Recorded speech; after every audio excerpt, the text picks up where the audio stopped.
Hey guys, welcome back to another video. Today we're going to go ahead and dive in to the Diablo 4 server slam and kind of talk about which classes were good, which ones were questionable, and which ones were just bad. Similar to the Diablo 4 beta weekends, I got all classes to max level, got a good amount of playtime with each of them, but I've got to say, I absolutely favored the Sorcerer, the Rogue, and slightly the Barbarian. I had a really good time leveling the Druid. It was a lot of fun this time.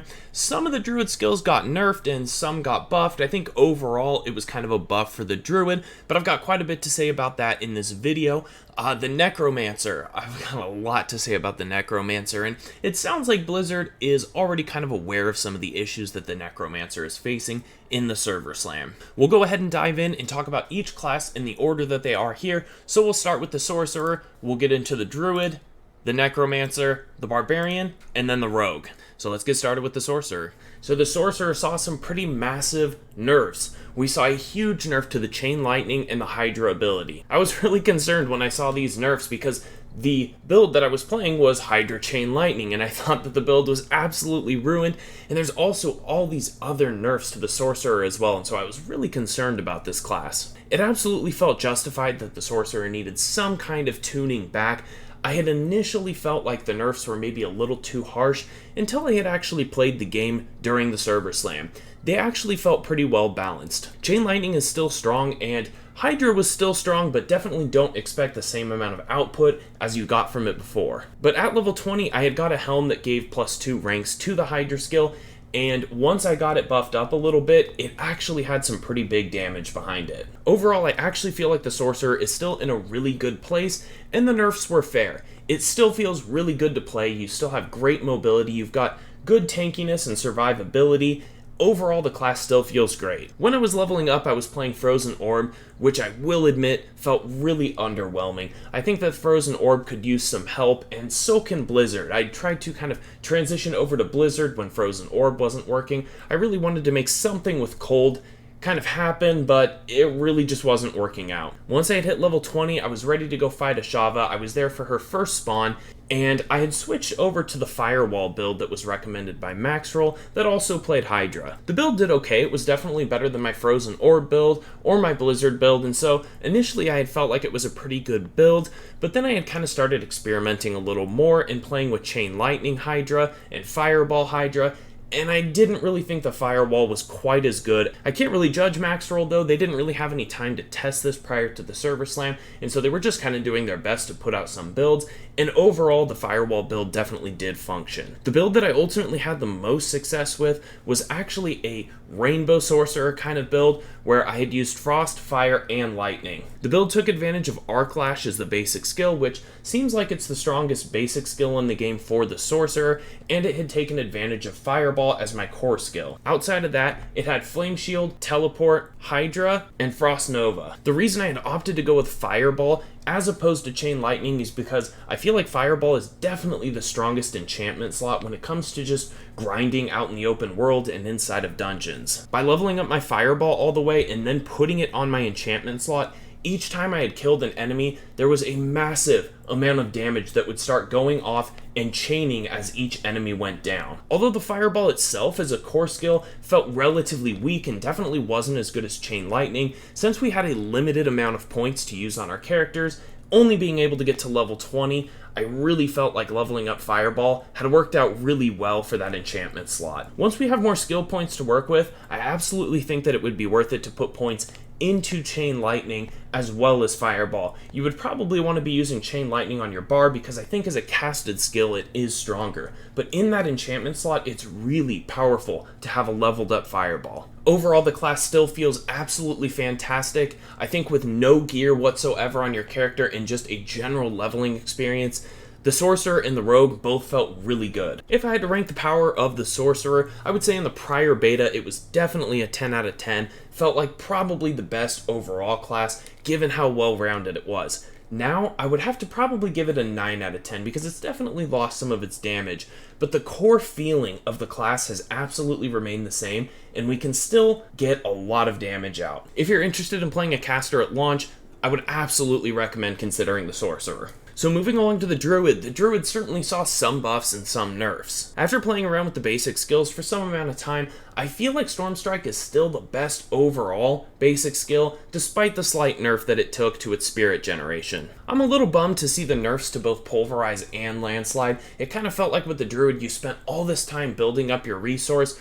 just to blow it all on maybe 1 or 2 attacks that generally felt like they weren't doing enough damage. Now I do understand that the Landslide absolutely had massive damage before and still has decent damage now, but it really affects a very small amount of the map, and so you have to build up so much resource just to use this skill to take out a couple of enemies, which I don't really like. Now in the really early levels for Druid, Pulverize felt absolutely insane during the prior beta and during this beta, but the more that you level up, it feels like it just progressively gets weaker and weaker, and so I'm not really sure that I agree with the nerf that they had applied to it. Another nerf to the Druid that I'm not necessarily sure was justified was the nerf to the Cyclone armor, previously giving us 20% non-physical damage reduction as a passive, which is now reduced to 10%. I did play around a little bit with the Debilitating Roar ability, which did get a buff and actually seemed pretty powerful. The 70% damage reduction to the enemies that are surrounding you is pretty wild. Where the buffs really came in for the Druid though were the pets. The Poison Creeper, Wolves, and Ravens all saw massive increases in their power. Now I'm a huge fan of pet builds, and so I absolutely have a bias here.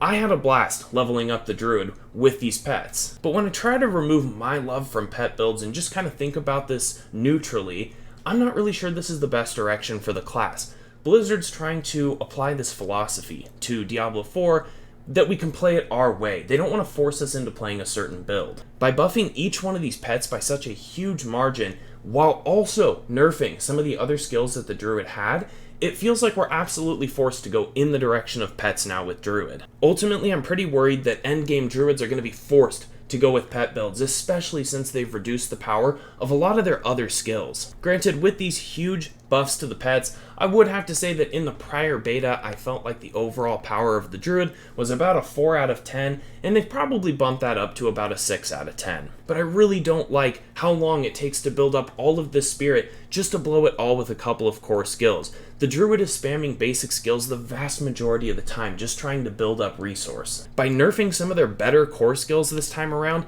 I think that this makes the fundamental problem of the Druid even more severe. We're spending all of our time using these basic skills just to do a rather underwhelming amount of damage compared to how much time we're investing just to build the resource. So ultimately, unless you're really into the Druid fantasy, I can't necessarily say that I would recommend this as a day 1 class unless you're just really looking for a challenge or you really love the pet builds. On top of that, I also think that a Druid as a day 1 pick is a little risky because I think this class is going to be getting a lot of changes over the coming months after release. Moving along to the Necromancer. Boy, do we have an angry community right now. The Necromancers got massive nerfs to a lot of their skills and their pets. Since the days of the 2 beta weekends, this class has absolutely fallen off the top. Starting off, we have a massive nerf to the Bone Splinters ability, which was 100% needed. Don't get me wrong, it was pretty harsh, and I actually still feel like Bone Splinters is somewhat playable. I had tested it out, and it's not all that bad. It does generate more essence now, but they have really scaled back its damage.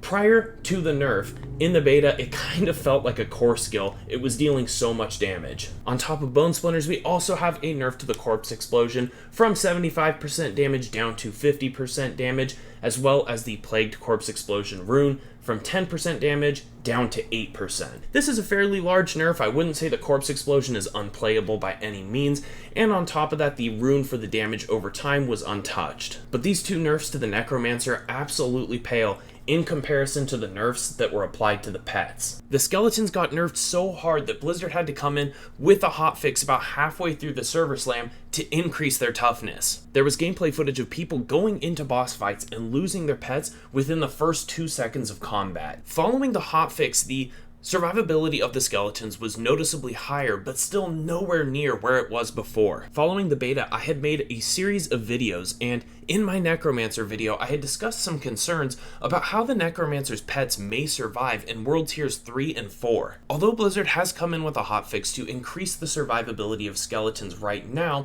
we're only seeing them in World Tier 2, and their survivability is still nowhere near where it used to be. This makes me really concerned for the pet builds in World Tiers 3 and 4. And while we're talking about the Necromancer's pets, another unexpected nerf was the nerf to Golem, going from 35% damage down to 17%. So it cut its damage in half. This is a pretty substantial nerf, and I never really felt like the Golem was doing that much of my damage while I was playing the Necromancer in the beta. Unfortunately, we don't get to test the Golem in the server slam because we can't get that until level 25. I know that the pet fantasy is a really big deal for a lot of players. There is a large number of players who likely wouldn't even commit to Diablo 4 if a Necromancer's pet build was not playable. But despite these nerfs to the pets, I primarily played a skeleton build while I was playing the Necromancer because I don't really enjoy playing the Necromancer as just a pure caster. But I've gotta say, the class is a little bit ruined for me for the time being. As much as I can agree with the nerfs to the Bone Splinters and the Corpse Explosion, I feel like the Necromancer fantasy is a little bit dead for me with how much weaker the pets are. I felt like I was spending too much of my time just managing my army even after the hotfix, and I couldn't really spend enough time having this wall of minions tanking for me while I was casting in the back. With all things considered, in the prior beta I would have ranked the Necromancer about a 9 out of 10, and in the server slam, I've gotta say, for me, it was about a 6 out of 10. Now for somebody who's really into the Necromancer pet builds and having an army, I do still recommend this build. However, I do have concerns for World Tiers 3 and 4 and your pet's survivability. So a note of caution for anybody looking to play this build, you may be forced into playing a pure caster build if you want to remain competitive in the higher world tiers. Alright, and so moving into the Barbarian, first off, we've got a 10% passive damage reduction that's just been added for the class. Right off the bat, there was some really nice things for the Barbarian. On top of that, when we make our way a little bit down in the patch notes, we also see that Whirlwind got a damage buff. The runes for Whirlwind were also increased, going up to 4 Fury when you hit Elites should you go with Enhanced Whirlwind, and getting a 40% bleed when you go with Furious Whirlwind. So although a few things were improved for the Barbarian, they also saw some massive nerfs, starting with Upheaval. The Furious Upheaval rune was absolutely the best choice before, and it used to give 8% increased damage to your next Upheaval for each skill that you had used prior to using Upheaval, and this could stack up to 10 times, giving an 80% damage increase. This has now been nerfed down to 3% per stack, up to a maximum of 30%. Further down in the patch notes, we also saw some huge nerfs to all of the shouts and war cries. So although Whirlwind itself got buffed, the Whirlwind build that people were playing in the prior beta was completely reliant on using all 3 of these shouts and war cries. So now that all 3 of these have seen huge nerfs, I'm a little bit concerned for the endgame Barbarian, at least for people who are interested in just playing a spin to win build. I'm not sure that the Barbarian is just going to be able to indefinitely spin everywhere. I'm not sure that that's really what the Diablo 4 team wants for the Barbarian. For a lot of Diablo 3 players who are really into that spin to win class, I'm not really sure that you're going to be able to get that out of the Barbarian anymore. I'm sure for some people this will be really good news, and for others this will be really bad news. Some people really like to spin to win all day long, and other people like a little bit more of an interactive play style. Now, one of the changes that I was really upset to see was the nerf to Tough as Nails, which increased our thorns. At max rank it used to give us 60%, which is now reduced to 9%.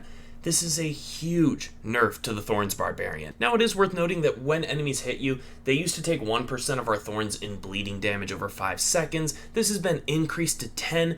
However, all things considered, it is still a huge nerf. Now, I'm really not a big fan of this change because based on everything that I've seen, I don't think that there's going to be much endgame support for a Thorns build. I could be wrong, and there could be several other legendaries out there that really support this build. However, we have only seen one so far, and although it's really powerful, Thorns doesn't necessarily scale all that well into the endgame as far as we know. With the skill tree for the Barbarian, we're able to get certain abilities that increase our thorns based on our maximum life. So this does allow us to scale our thorns up. However, there is something of a diminishing return about this, because a lot of the thorns damage that comes from our skill tree is just a fixed amount of thorns, meaning that as we continue to level up and get more life, our thorns will go up. However, I don't think that it's scaling as fast as the enemies are scaling in toughness. This seemed to be the one really solid build that the Barbarian had that was not reliant on any legendary powers, and it was really nice for Barbarian to have an early game build that was really capable without needing to rely on gear. Unfortunately, I just don't think that the Barbarian has that anymore. Although it was a fairly easy and smooth leveling experience up to 20, it was very slow and really underwhelming. I never really felt like I was in danger of dying. I didn't lose any boss fights, but it just felt a little bit boring and not all that engaging until I started getting some legendaries. While leveling up, I had done an upheaval build, which wasn't all that bad, but you could definitely tell the power loss was there. I had then switched over to Thorns just to give it a shot to see if maybe the nerf wasn't as bad as it sounded, and it certainly was as bad as it sounded. I will note that I was still able to clear content playing the Thorns build, but it was way, way slower and really just underwhelming, and I kind of felt like it was better to just go with Upheaval. For a really small amount of time, I had played Hammer of the Ancients and Whirlwind while leveling, and quickly switched off of them. They both just felt worse than Upheaval. Despite the massive nerfs to the 3 shouts, I continued to use all of them because it just kind of seems like what you're forced to go into with the Barbarian. It kind of feels like to really get the most out of your character, you just need to use those 3 buffs, and then whatever core skill and basic skill that you're going to use, and then maybe some kind of mobility skill. Similar to the Druid, how I kind of feel like players are being forced into playing pet builds, I kind of feel like players are being forced into using at least a certain amount of war cries and shouts on the Barbarian. I'm not really sure that this is something that Blizzard can change because by nature, we don't necessarily need all these powerful skills on our bars. It's much better to give up a few slots just to make our character stronger. But at the end of the day, this does kind of take away from what Blizzard is trying to do, which is allow us to play whatever build that we want to and make it viable. Hopefully there's something that Blizzard can do to kind of incentivize us to maybe try a few other skills other than the war cries and shouts, despite nerfing them even further. After leveling up the Barbarian, eventually I was able to get some legendary gear.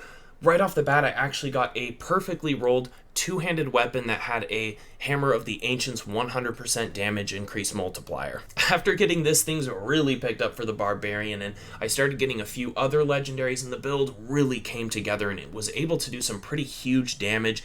Getting some 3k crits with pretty okay gear is not that bad. Ultimately, I really just think that the Barbarian is weak until you get some gear going, and hopefully there's something that Blizzard can do to kind of balance that out. I really felt like the Thorns build was it. I thought that they had it, and then they kind of took it away. If they want to, maybe buff up the Thorns build just a little bit again, but don't return it to its former glory. It would really just be nice to have something in the early levels for the Barbarian to play that is not reliant on getting some kind of legendary power to make it functional. In the prior beta, I would have to say the Barbarian was about a 9 out of 10. Although people struggled with it early on, once people found out about that Thorns build, and it wasn't relying on legendary gear, things kind of started picking up, and then people started transitioning into things like Upheaval, Hoda, and Whirlwind, which all worked out really well. With the changes to the Barbarian, I've got to say, when you do not have any kind of legendary gear, your power is maybe a 5 out of 10, but once you start getting those legendaries, or at least even one legendary with a big multiplier, you probably jump up to about a 7.5 out of 10. So it's really difficult to give the Barbarian just one single number and rank it out of 10 because it's so dependent on what gear you have. But having said all of this, I'm still very hopeful for the Barbarian. Even if you can just grind out those early levels, I have a strong feeling Barbarian is going to be a very powerful class in the end game with how many gear slots it has and how many legendary affixes you're going to be able to have on your character. But that's about all I've got to say about the Barbarian. Let's go ahead and move into the last class, the Rogue. I had such a fun time playing the Rogue in this beta, and I was really surprised because last beta I had played Twisting Blades, and although I did enjoy it, I didn't really feel like there were many other Rogue builds out there that I was having a lot of fun with. So I kind of thought to myself that I might not even level the Rogue. It was the one class like I kind of felt there was no way that I was going to play it at launch, but I decided to level it up anyways just so that I could make a video and kind of talk about it a little bit, and I'm sure glad that I did. The biggest changes to the Rogue absolutely come in the form of Twisting Blades. Advanced Twisting Blades has seen a nerf, used to reduce our cooldowns by 1 second for each enemy that the blades pass through. That is now down to 0.25 seconds, which is a pretty big nerf. But not only that, they also increased the cooldown on each of the imbuements from 9 seconds to 13 seconds. On paper, this seemed like an incredibly harsh nerf, and I was really concerned about this class. But I gave it a shot, got it to max level, got some legendary affixes going for it, and it was incredible. Despite the nerfs, and really only the nerfs to Twisting Blades and the imbuements, this class is 100% still playable. Even while leveling up with no legendary affixes whatsoever, Twisting Blades was still doing some pretty phenomenal damage, and I was mowing through content. One change that I would like to see to the rogue is some kind of incentive for us to use cold imbuement. At this point in time, it kind of seems like poison imbuement is your best choice for bosses, while shadow is your best choice for speed farming. Cold kind of falls awkwardly in the middle, where it doesn't really seem like it outperforms either of the other two at either of those things. Hopefully there's some kind of use that we can get out of cold, but one thing that I've found that has worked really well for me since the changes to these imbuements is, instead of just playing shadow when I'm speed farming and just playing poison when I'm killing bosses, I actually just rock shadow and poison imbuement on my bars. While I was playing Twisting Blades, as opposed to using Shadow Step, since we already have dash, which seems like probably the best mobility skill in the game, and it has 2 charges, I felt like Shadow Step could be dropped, and so I went ahead and rocked both Shadow and Poison Imbuement with Dash, Dark Shroud, Puncture, and Twisting Blades. Although I lose just a little bit of mobility by dropping Shadow Step, it certainly was not the end of the world. Now, although I didn't have the time to really test any other builds besides for Twisting Blades, it looks like the rogue absolutely has other options. Once again, Woody has gotten a solo kill of Ashava by playing rogue, and he was using a rapid fire version. Aside from that, Barrage is mostly untouched. There was no nerf to its actual damage, and so it functions just about the same as it did before, and in the previous beta, it was pretty good, and so I would imagine that it's still holding up today. Flurry was also performing fairly well during the prior beta, and it got a lucky hit chance increase from 8 to 10%. So I would venture to say that the rogue absolutely has a ton of options for both leveling up and for endgame builds. If I had to rank the rogue in the previous beta, I would say it was probably about a 9.5 out of 10. It had a lot going for it between mobility, damage, and just ability to farm speed content. I would say now it's probably down to about an 8.5 with these changes. So if you're interested in playing this class, I really could not recommend it enough. After seeing all the changes from the server slam, the rogue is currently my #1 class that I'm considering for my day 1 build. So guys, to kind of wrap everything up, when I had first seen all of these changes, honestly, I was a little bit upset. My initial reaction was kind of to be angry that all of these builds that I had tested out just got nerfed into the ground. But honestly, after playing with them for a little bit of time, I can say that I really feel like Diablo 4 is in an even better spot than it was before. I'm actually pretty happy with these changes. Now, although I'm generally happy with this, I would like to just quickly end this video by covering a few things that I'd like to see. The first thing is that I hope that Rogue and Sorcerer do not get touched any further. They've both been nerfed, and I feel like they've both been balanced to a pretty good spot. As we had discussed earlier in the video, I really think the early game Barbarian needs something before it has access to legendary powers. It would be really nice to see at least some portion of that Thorns build come back. It doesn't have to be returned to its former glory, but it would be nice if it could at least be bumped up to kind of keep us going until we can get some legendary affixes. The next thing that I'd like to see is probably even more survivability for the Necromancer's pets. Although they're holding up fairly well now in World Tier 2, I really feel like World Tier 3 and 4 are going to be an immediate problem for Necromancer players who really want to play that pet fantasy build. Granted, I haven't seen World Tier 3 and 4 yet, and so I could be wrong, but I hope that this is at least something that Blizzard really looks at prior to the launch to make sure that this is not going to turn into some kind of disaster for people who pick Necromancer. I don't want everyone to get surprised the moment they hit World Tier 3 and their pets are all dying. The forums will start blowing up with angry Necromancer players. I think this is something that can absolutely be addressed prior to launch. And next up, the Druid absolutely needs a lot of work still. Pets are really the only viable thing that it looks like druids can do right now, and although there's other things you can do with pets, like you could play a pulverized pet version, or you could play a landslide kind of pet version, it's ultimately all feeling like you're gonna have to play some kind of pet build. And on top of that, I'm really not a fan of their resource system. It just feels like it takes way too long to build up resource to kind of do something that's a little bit underwhelming compared to what other classes can do with their resource. And lastly, for the druid, we absolutely need to buff the damage on Hurricane. There is actually a meme right now about how low the damage is on Hurricane, and I was amazed to see nothing about the damage in these patch notes. In fact, the only change to Hurricane at all was taking the lucky hit chance from 33 down to 21, so this already very questionable skill got brought down even further. This change really doesn't make any sense, and I know that a lot of D2 players coming into D4 who are fans of the Druid absolutely want Hurricane to be something that's viable. Well guys, that's just about gonna do it for this video. I really appreciate you for tuning in. Go ahead and drop a comment down below. Let me know what class you're gonna be playing at launch and what you're looking forward to the most about Diablo 4. Thank you all so much for watching, and I'll catch you in the next one.